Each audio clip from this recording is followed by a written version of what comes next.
บรรยากาศในชนบทเนาะรีบมีเขาเลี้ยงควายลายทั้งนั้นเนาะข้างขึ้นเออเออโอ้ลายลีเครื่องนะปรับเตอะอย่างเลย เลอะเลอะนุ่งมาโลดนี่นะ อีเตอะ เลอะนุ่งมึงดูพอดีป่ะเด้พอดีแล้วยามหนาวเนาะชาวกินนี่พี่น้องทั้งนั้นเมืองต้นเพิงแขวงบ่อแก้ว ดีๆไม่แห้งออกไปแล้วเนาะดีไม่แห้งในลำในรวยคือเล็กพบโต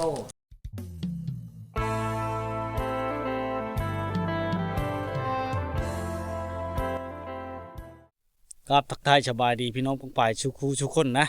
ก็ขอต้อนรับเข้าสู่ช่องวิถีชีวิตคนไทยบ้านที่เขาจะเคยพี่น้องวิดีโอนี้เฮาก็เดินทางตัดต่อไปช่วยเรือน้องๆ4คนเนาะซึ่งมันเป็นหลานของพ่อห่มเนาะที่บ้านนาตาห่อนะก็นำเครื่องพี่น้องทั้งแขวงบ่อแก้วพี่น้องเนาะเมืองต้นเพิงแหละน้องเนาะสาวจินนี่เจ้าภาพเจ้าสถานเนาะซอยเรือพาเครื่องมาให้ตั้งแต่วันที่2เนาะท่านผู้ชมแล้วก็เพื่อฮอดพี่ก็เพื่อฮอดแข่งชนเขตแล้วก็เพื่อฮอดบ้านแล้วเนาะนำเครื่องขึ้นมาก็ตัดต่อมาบ่ได้อัปเดตสภาพทางเนาะเนื่องจากว่ามันคึมฝนจะตกเนาะมาแต่เช้าๆพุ่นเนาะหลังจากเอาเครื่องมาแล้วเนาะเดินทางมาใกล้สิฮอดบ้านแล้วแหละเดี๋ยวเฮาไปติดตามส้นกันเนาะนี่ก็มีขนมเด้พี่น้องฝนยิบนิดนึงเนาะย่ามนี้ก็ยังมีฝนตกอยู่พี่น้องเครื่องเต็มกระสอบกับมีเลยให้เพิ่นเนาะเดี๋ยวเฮาไปติดตามส้มกันกะมาลุ้นกันว่าละสิอยู่เฮิรนบ่ท่านผู้ชมเนาะเพราะว่ามันมีการติดต่อบ่มีสัญญาณบ่มีไฟฟ้าเนาะบ้านละเนาะบ้านนาตาฮ้อเนาะเมืองพีนแข่งชนเขตทุกคนตั้งแต่มานั่นเนาะเดี๋ยวเฮามาติดตามส้มกันเนาะน้องๆ4คนสิดีใจช่ำใดแล้วก็พ่อห่มน้อมเนาะก็เดี๋ยวเฮามาติดตามส้มกันเลยเนาะน้องเอ้ยฝนก็มาแล้วสิห้ามเครื่องรีบมีเขาเลี้ยงควายลายทั้งนั้นเนาะข้างขึ้นตรงง่าย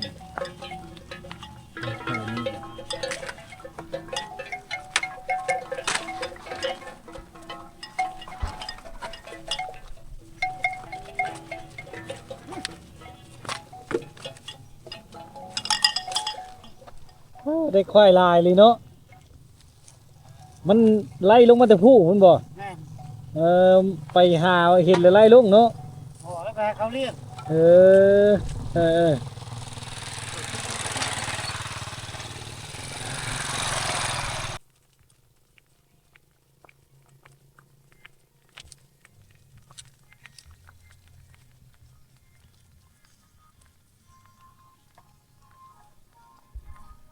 เขากระตุกมุดท่านผู้ชม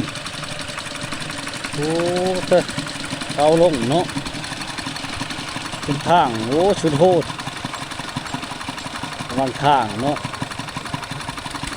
เขาลงเขาตกเป็นรถไทยนะ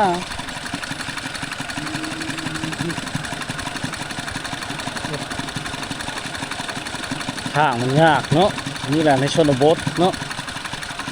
เป็นทางไป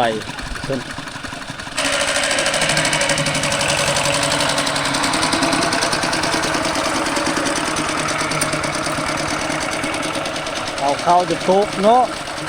ใช่ลายหรือจักชอบเลยนะโอ้จะข้อแล้วจ้ะพอหรือไม่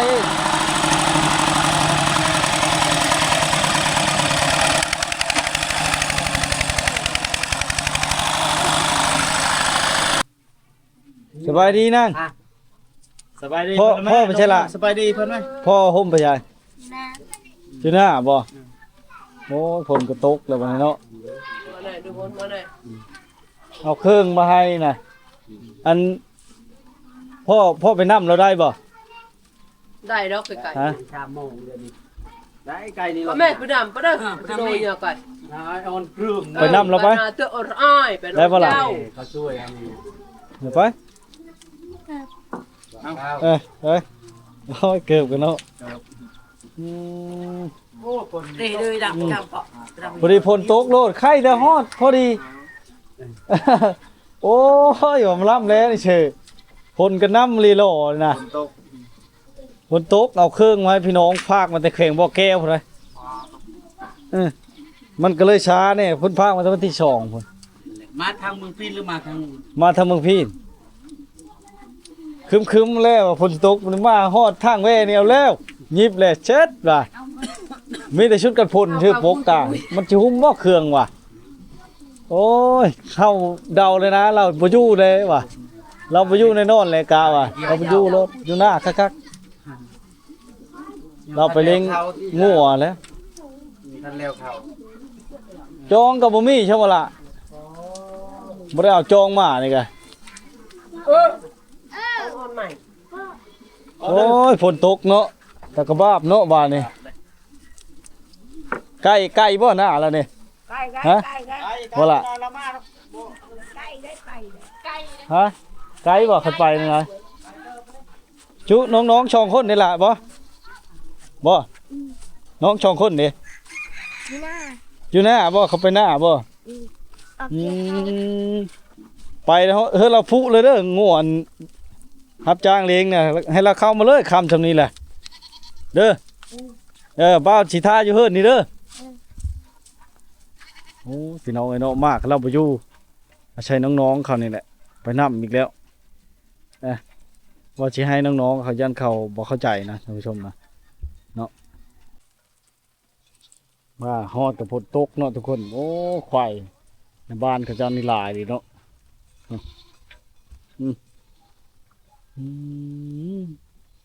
มันอยู่ตามห่มตามเงาโอ้ควายกันย่านหนาวย่านฝนคือกันเนาะท่านผู้ชมเห็นแล้วเนาะภาพบรรยากาศยามแรงๆเนาะมาฮอดบ้านอันสี่พี่น้องอะเนาะอันโอเฮียมคาเมียนะพี่น้องเสียชีวิตเนาะเอาเครื่องมาให้เขาเจ้าเนาะแต่เขาเจ้าเพิ่นบ่อยู่ก็เลยให้น้องดำกับน้องค่ำเนาะไปนำเอาพอห่มเนาะพอเท่าแล้วนะเพราะว่ามันบ่มีผู้รับเครื่องเนาะท่านผู้ชมพักเขาเจ้านะเขาปุ๊บวันนี้เลยพี่น้องอันนี้ก็เป็นเฮิร์นเขาเจ้าเนาะน้อยเล็กๆ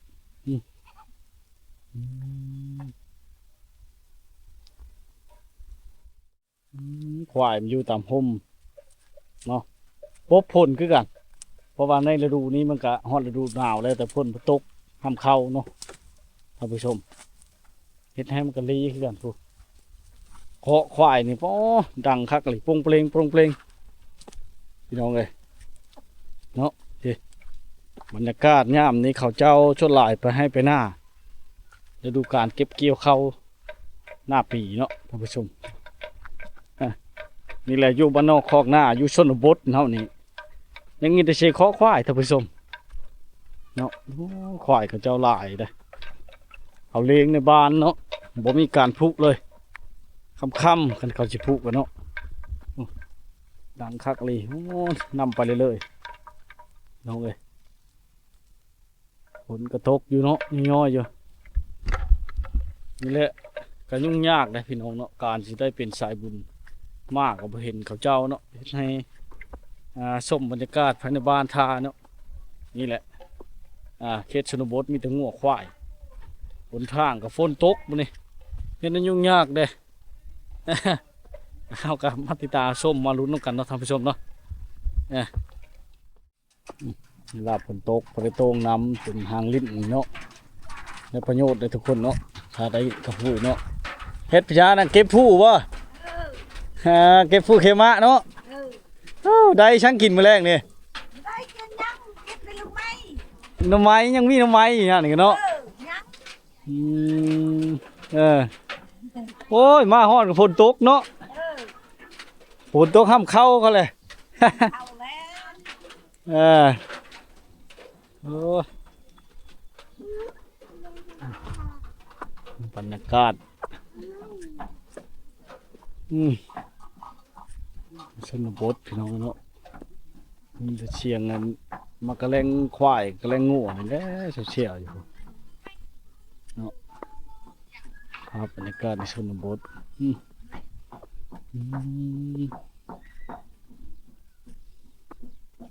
เขาเจ้า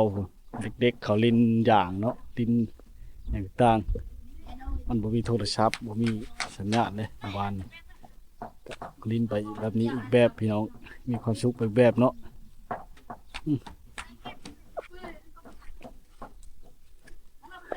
สบายดีว่าฝนตกเนาะสบายดี บ่ได้ไปเกี่ยวข้าวบ่แล้วแหละได้หลายบ่ปีนี้ได้ชอบ โอ้ยบ่ได้ลูกปีนี้ได้15สอบ ได้15ชอบอ้าวสิกุ้มกินอยู่บ่บาดเลย บ่อยากกินมันกินปูกินยาแหละ เออแต่ละปีได้จักชอบซะ ได้ไข่นี่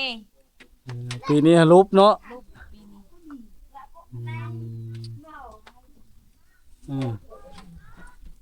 น้องเมืองนึกไปในเป็นลูก เราเว้าจังน่ะ ว่าเราทำซื่อ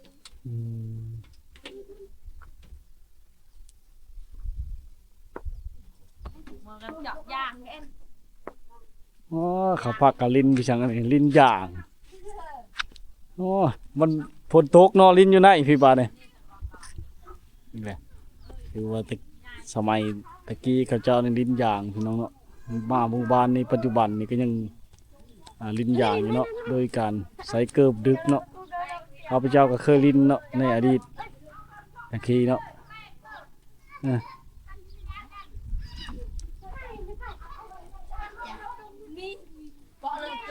ฝนตกเขาเจ้าเขาลิ้นอยู่ในตะล่างเฮิรนเนาะไปน้อยๆผู้เลิกได้กับผู้นั้นได้อย่างหลายนะ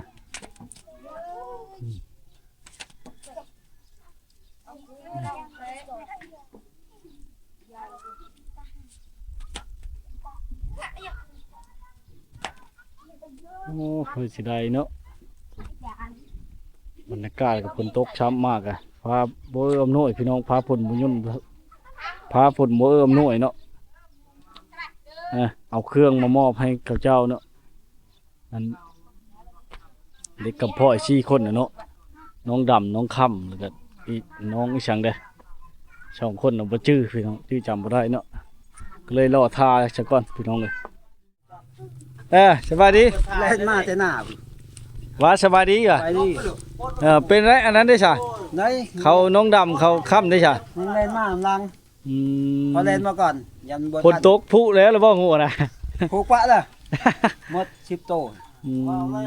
เล่นมาเลย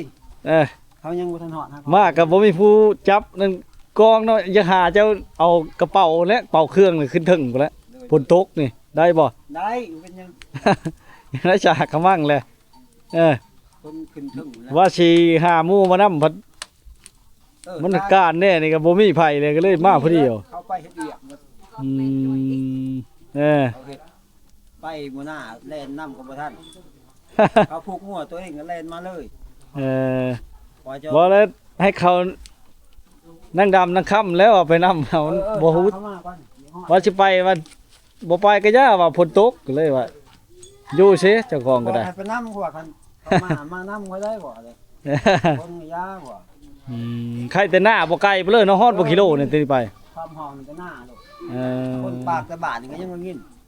โดย ยิบเบิดเดือนนี้เพิ่นเลยจะเข้ามาเอางัว เออต้องเข้ากับข้าเวียกเอาบ่ทันได้ชุบมือ โดย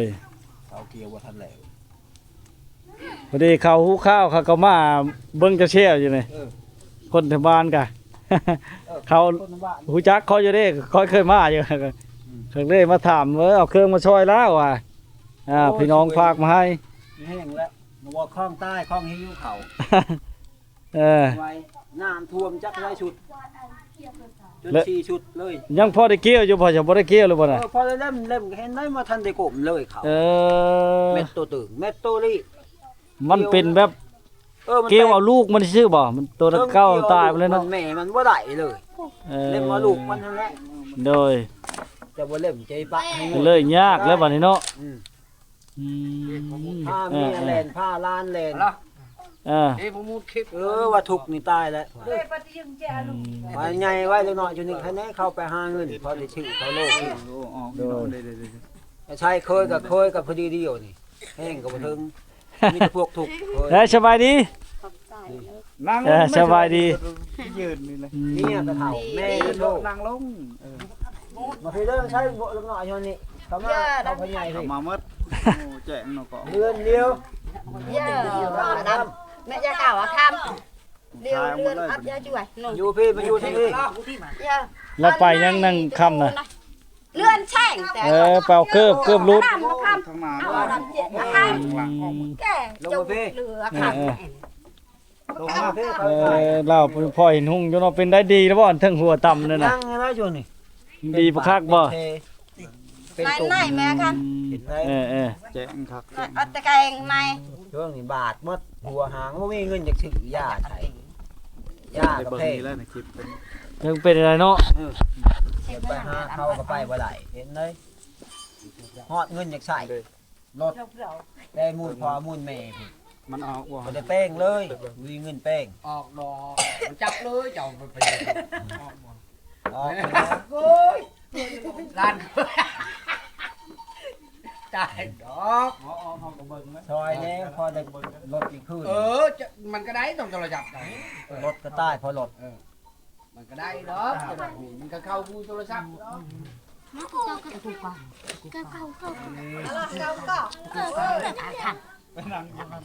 là thì là đúng rồi Mua kịp đi. Quay. Để anh mua một lượt đây. หมวกเข้าให้นี่ cô bà cam ha luôn rồi để chơi นั่งลงชูนั่งลงMua kịp. đúng rồi cô bà cam ha ăn câu ăn ta coi lứa ăn ta Cô. cô thì lượn อย่าพอ Điไปใกล้ ง่ายเอาเก็บได้ได้ขออีกดอก nếu mà luôn rồi chả cái đồng này เบิ่งอันนี้ก็หมวกเข้าให้ว่านนี่เด้อ ง่วงอะไร หมวกอันนี้หมวกยุคทหารเขา คือเทิงผม มันบนตกปักใจเด้อ เอาขึ้นเทิงเพิ่น คือขึ้นบน ขึ้นไปเทิงบน วิวน้ำ บ้าสิเอา อยู่นี่ก่อน กระเป๋านี่ ให้ดูหน่อยคือ giờ nó dễ เจ๊ đỏ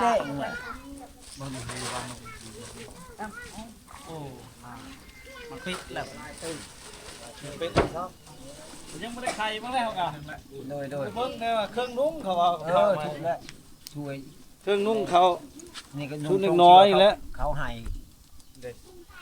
มันปิดไปหมดฮอตยัน เจ้าขึ้นสิแพ้จังนั้นนะ เฮ้บ่เลย เอาขึ้นเทิงพุ่นขึ้นไปเปิดมันขึ้นเทิงเขาแล้วปะ ขอบใจไป ขึ้นเทิงพุ่นละ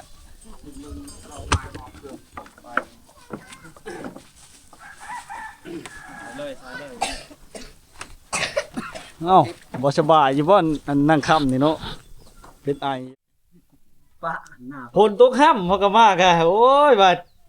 เอาเชื่อกันพลปกจะได้หยุด จะได้เอิ้นอยู่พลน่ะก็ได้จะได้ตกอยู่ ตก ถ้าพลุผู้ปั๊บจะเขียนได้เลยเนาะก็เลยการใช้อยู่ว่าพอฝนตกแห้งในเช็ดโลกละครึ่งได้สิเปียกก็เนาะ มือมันสิแห้ง แล้วเฮาก็บ่ทันได้กวดกาเบิ่งได้ขนมเนาะขนมโชว์นึงกับมีนะพี่น้องมามอบให้พ่อห่มเนาะกับหลานเรา4คน เออ ร้าน เอานั่งดำนั่งค่ำเนาะคุณผู้ชม นั่งด ก็ดีมุกดีใจพี่น้องทั้ง ำได้เลย สปปลาวเนาะชาวจินนี่พี่น้องทั้งแขวงบ่อแก้วเนาะท่านผู้ชมทั้งเมืองต้นเพิงนั่นแหละเพิ่นศรัทธาทำบุญช่วยเหลือเอาฝากเครื่องนุ่งมาให้ตั้งแต่วันที่2ที่3เนาะจนฮอดวันที่14 ที่ไปจอบเบิ่งว่ายังบ่ทันฮอดเดี๋ยวเพราะว่ามันเพิ่นสิฮอดสาขามันน่ะนะมันไกลเด้ ตัวเองละข้องเอาไปดิมันสิมา ถือว่า10ใช้เวลาอยู่10ปลายมื้อเนาะคือเห็นนั่นแหละมาฮอดมาถึงแล้วก็ เห็นต้นชาติ คือว่าโชคช่อยอยู่ผลนี่เนาะ rồi mẹ เห็นต้นชาติแล้วเรา ยอมเล่นกูพูดยอมพ่อมาจะมาเชียร์จำทางมีได้เลย ย่อบูเลยว่าเพิ่นเอาอย่างไทยเนาะอันนี้ก็ได้ มัน ราะว่าเห็นบ่ตัวนั้นบ่เอามันไปเฮียอยู่ใช่ เขามัดดีนี่เนาะ ช่วย เจ้ามันดี ไทยอันแห้ง ก็ดีใจพี่น้องในครั้งที่สองเนาะพี่น้องตั้งสปปลาวเนาะเพิ่นมาช่วยเหลือเนาะ เครื่องนุ่ง ช่วยจับลูกไทยเองเห็นไหม นี่ก้อนกะไผไอ้นวลเนาะพี่น้องทั้งเมืองชนบ้านปะกล้วยเนาะ มีชนบัดปะกุเราบาน บ้านปะกล้วยเมืองชนบุรีอีกได้ ปะกวนมึงชน ยับเข้ามาพี่นะ เพราะนั่นแหละภาพเพื่อน เนี่ยสิ ไต่เขาก่อน จักมันมีอย่างนี้ได้นี่น่ะมันจกเอาสิบ่เปิ้นบ่ย่ามันบ่ โจกออก เป็น แล้ว เนาะ ไม่อย่างเพยังมุ่ง เครื่องนุ่งเด้อนี่นะซื้อที่มันซื้อข้าวหน้านี่เราเห็นในคลิปมันแล้วเราก็แนะนำ เนาะ เครื่องนุ่งนะ มาถอกก็ได้ด้วย เป็นแต่ละชุดแต่ละชุด แต่ว่านอนเหอะ กระโปรงที่พอดีครับชุดลายเนาะมัดกูบ่ละฮะ แต่ง มักเยอะ อันเบิ้ลนี่ไปผิดอยู่ตรงไหน มักเยอะเด้อ ชุดขาวจะเนาะพอดีนะงามแล้วนุ่งไปบุญไม่ใช้แถมนี่ก็มีบ่บุญ เอาคอนเสิร์ตก็ตอนแรกเลยแล้วอยู่จัดชันบันเกะ ฮะ คอนเสิร์ต คอนเสิร์ต บ้าน ตอนแรก บ้านแกะ จัดชัน ปีชิปอัน ลงยี่นี่ดิ คิดพันเลยนะคิด พันเนาะ โดย40,000 มันมีมือกองยากเลยเฮาก็จักเช็ดได้เลยเนาะเห็นแน่บ่ได้นะ เอาเจ้าลันเคยไปจับบีให้เราเนี่ย จะก็ได้ นี่ก่อนเฮ็ดอะไรเจ้า ก็ไปกับมาแล้วแถวนี้แหละยับเข้ามาก็ได้เด้อ เออ เอาว่างตรงนี้แหละเนาะ นั่งโต๊ะหม้อก็ได้ละ นั่งตรงรอบที่นี่ นั่งคาร์มาก็ได้ ยับเข้ามายับ ใช่ เข้ามา ไหนนะเอ้ย เห็นแล้ว ยับเข้ามาอีกนะ อยู่ชื่อกัน เข้ามาเด้อยับเข้ามาเด้อ มันอยู่ชื่อกัน เห็นแล้วก็กระทายเรียงไปอยู่ เอา นี่มันเป็นเครื่องของผู้หญิงเขาให้น้ เจ้า องดำน้องค่ำ เจ้ายืนเลยนะเจ้ายืนเลยหลานเคยเจ้ายืนให้มันทีอันเราพื้เครื่อง กระโป้งบ่ กระโปง นี่มันมีชิปฮีดเด้อนั่น นี่ให้เขาเฮียนยันนะ ก็เป็นมือกองเองมัน ตัวนี้แหละงามตัวกระโปรงขาวนั่นเด้มันเป็นคู่นึงเราชื่อให้พอดีคู่นึงเคยนุ่งอยู่บ่กาพอดีบ่เบิ่งด้วยนี่กาพอดีบ่ นี่เห็นบ่แจ้งครับบ่ Ừ. แจ้ง เรียมเป็นคู่กันนี่ แจ้งมาเขาบึงคือบ่แจ้งมันมืดเด้ บ่บักมันเข้า ลุงเบิ่ง ฮอกข้อเบิ่งกับหูแหละขอบพอดีแล้ว เป็นงาม เขาเบ้านี่เบ้าอยู่ก็ กูแท้ได้ เลื่อนกับเลี้ยว เบ้าเลื่อนกับเท่าเลื่อนกับเท่าเลี้ยสิได้อยู่บ่นี่มีแต่ชุดอันน้องๆเขาได้นี่พี่น้องเนาะเพิ่นซื้อมาให้เนาะก็คือเห็นในคลิปแหละชาวจินนี่เนาะพี่น้องทั้งผู้ทั้งเพลงบ่อแก้วทั้งประเทศลาวเนาะ มันดับแล้ว มันแบบมันเหมือนนั่นนะบ่เป็นยังบ่ เป็นนั้นมันอะไรอยู่กับโป้งอันนี้เนาะ กระโปงผู้หญิงคือเก่า เป็นของผู้หญิงชุดแล้วพี่น้องเลย มันจะบี อันนี้ก็ได้เนี่ยจะบีบใช่นี่ ตัวนี้ตัวนี้เนาะบีบมาเห็น ชื่อเนาะ ไปช่วยจับรถไหลแห้ง โอ้บ่ช่วยเขา เพิ่นก็เบิ่งผู้ใหญ่ใจดีเพิ่นเบิ่งนี่แล้ว ตามนี้ เขาบ่สบายว่าน้อง บ่สบายเป็นไอเป็นไข้ ๆนี่เชื่อตัวน้อยๆนึงคือสิพอดีเขาอยู่บนชมลายได้เครื่องได้ ลาย ลายนี้จนยัด อลีกล่อ ยิ ง ก อันนี้ ผู้ เนาะ ชมนี่ นับแต่เชื่ออัดนมอัดน้อยครบ ครบหมดแล้วขออนุญาตเด้อขออนุญาตเท่าก็ได้เจ้า นี่เนาะ จะทอกลงนั่นก็ให้เขาเองเออ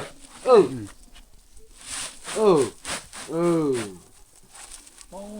ลายนี้เครื่องน่ะ ยังไง ปั๊บเตอะใหญ่เลย เลอะเลอะนุ่งมาโลดนี่ล่ะ อีเตอะใหญ่ก่อนพอดีเตอะ เลอะล่องเบิ่งดูได้เครื่องอ่ะ ของไปตู้พอดีไปจักน่ะ พอดีเลยนี่ตัว เอ้ยอ้าว เบิ่งดูเลอะนุ่งมาโลดล่ะเลอะนุ่งมึงดูพอดีบ่นี่พอดีแล้วยามหนาวนี่พอดีเลยแหละ มาขายยอดจังหอยก็อย่าดู แม่ตู้น่ะนุ่งด้วยพอดีป่ะ นี่ได้ติมันอาการกระชิดคือ เลอะนุ่งมาโลดเลอะเอาไผเอามันนั่นแหละชุบลาน่ะแล้วเอามาเฮอเลยเนาะ ลายอยู่ มาเห็นรอยยิ้มเขาน้องๆก็ดีบ่ดีใจนํพี่น้องเลยนํเจ้าภาพเจ้าศรัทธาเนาะชาวกินนี่พี่น้องทั้งนั้นเมืองต้นเพิ่งแขวงบ่อแก้วเนาะ ชอบมันน่ะ ภาคมาเฮอเนาะ นี่เตื้อบักเดียว เอาแม่เลี้ย เออ เอา อย่าทิ้งแม่เดือน อย่าทิมน้อย บ่มีนำว่าของผู้หญิงเลยบ่ มีแต่ของผู้หญิงลูก ของผู้หญิงเลยบ่จัง เอ้ามาจาก เพราะว่าลาวก็เป็นผู้หญิงเนาะปกติแล้วแหละลาวมาให้ก็ อะไรใหญ่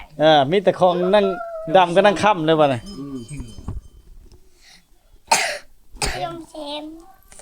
ชงเล่นชง เที่ยวยิ่งก็ห้องหรือพวกกันอยู่จะโต แล้วบ่ได้ช้ำบ่นี่เบาพี่ช่างก็เบาเลี่ยมบ่ เบาสิเกินเบา เท้าเลื่อนกับเท้าเลี้ยว ชอบมัน โดนอะไรก็กินขนม พอดีบ่แม่ตู้นั่นตัวนั้นน่ะพอดีบ่เชื่อกันดาว นี่แล้วไอ้หยันแม่หยันผมแม่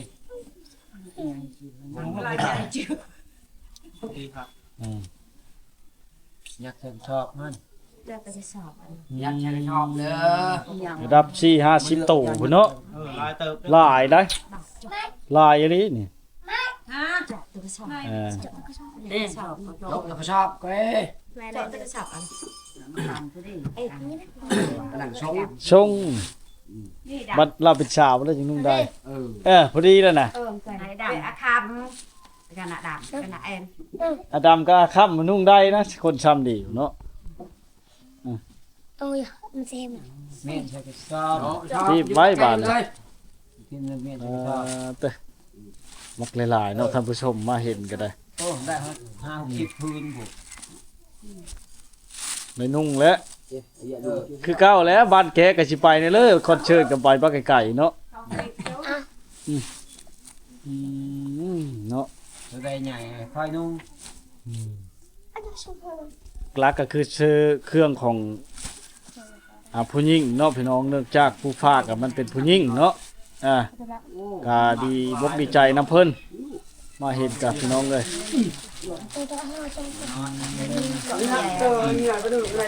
นมก็ ข้ามชื่อเราไม่เป็นเด็ก นมนี่ พี่น้องเนาะเอาไว้ฮะแหละแล้วก็เลอะนุ่งจะได้นุ่งตัวใดกันการหลายเนาะพี่น้องหลายชิ้นหลายอันหลายอย่าง ใจเดือด ที่คุยจนจบ ก็มาชวนจบอันนั้นอะไรจบจบเนี่ย จบลงสวย จะได้ดูเอาไว้แล้ว จบจบที่จบเรียนจบตึกชอบยัดอาเจ้า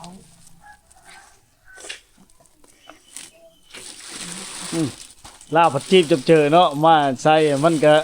พอดีเนาะบาดนี้เรือ เรือก็ชอบ จบ เออ จบ ไม่เห็นตรงนั้นไม่เห็นด้วยไม่ได้ ทองวานดำทอง มันเอาอายอะก่อย อะไรวะพี่ ข้ามทอง ไม่เอาอายอะก่อยอายคือเจ็บไหนก่อยอ้อนอายชูก่อย จังได้มาแล้วก็ได้แบ่งกันเนาะญาติพี่น้องอยู่ไกลนำน้องเลยเนาะ ไหนขับ เรียกพูดตั้งลังพูดดิ เข่าทอง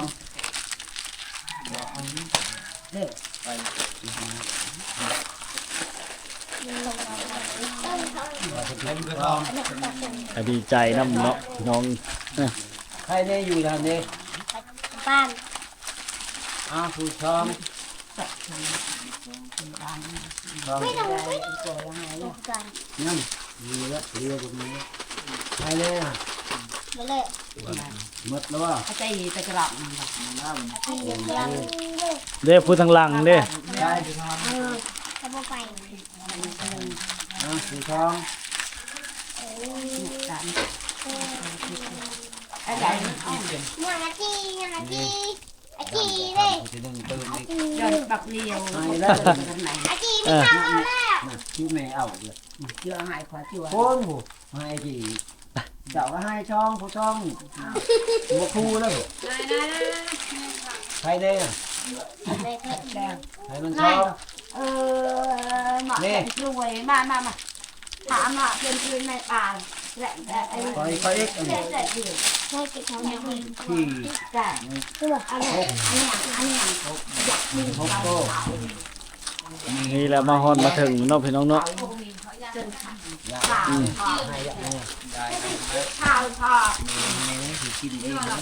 มียังกิน หลานไอ้เดียวเนี่ย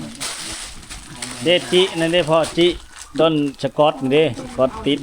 นี่ทั้งมือใครมือแล้วเจ้านี่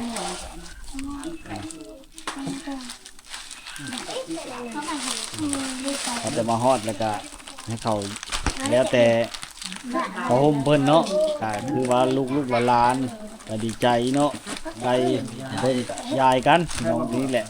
นี่ในชนบทบ้านเฮาเนาะคือเว้าแหละพอแต่มาฮอดมาถึงก็ได้เนาะ น่ารักจังจัง แกะได้บ่ ไม่อ้าวตะเก่า แกะได้ เก่าอึม แกะก็จะบ่เป็นแล้วนี่เนาะ เป็นแกะมี เออ เคยแกะมี มันเคยได้เนาะ บ่เคยได้ เออ ไม่ก้อยเต่าไม่เก่า เออยายกันคนละห่อชองห่อ ให้ไม่ร่ำพอคิดนึงแม่ที่นึง อะไร นั่งอยู่นี่ ก็ดีใจเนาะแบ่งปันน้ำใจเล็กน้อยที่เขาได้กินน้ำแบบนั้นนะ ไม่เลย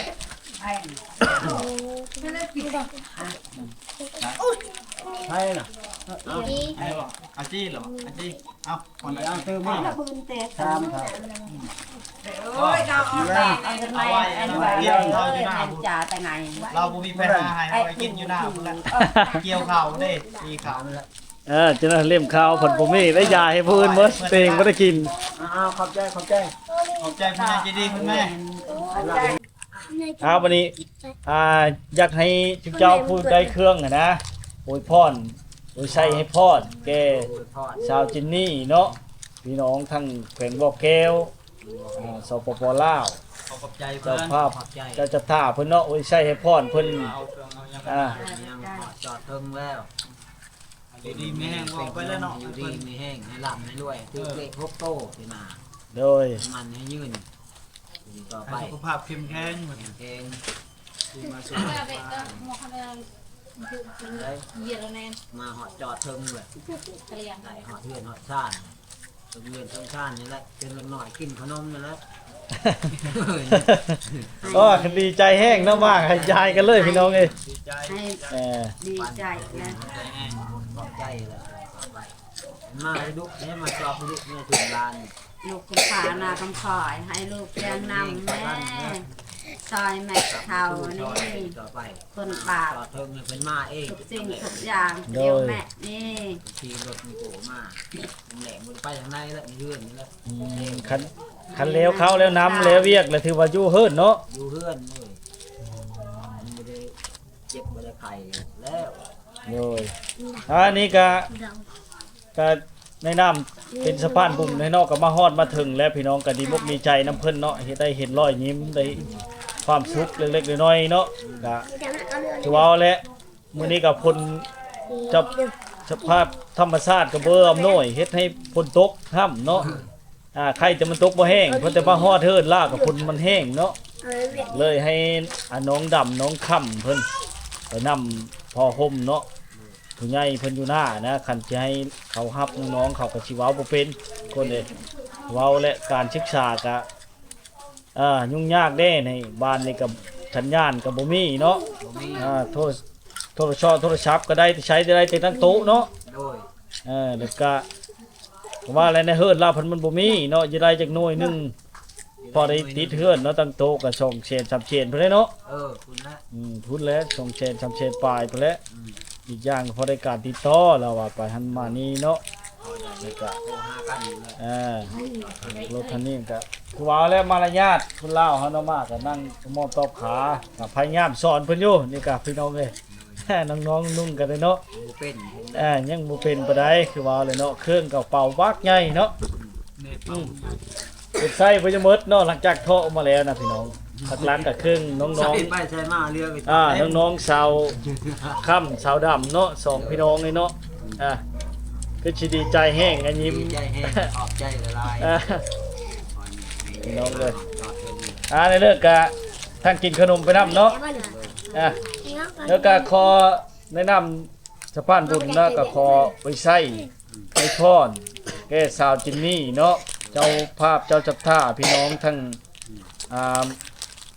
บ่เก่ง เมืองต้นเพิงเนาะแขวงบ่อแก้วเนาะทั้งฝั่งเหนือสปปลาวเนาะขอให้ใส่พรจงดูดีมีแห้งเนาะ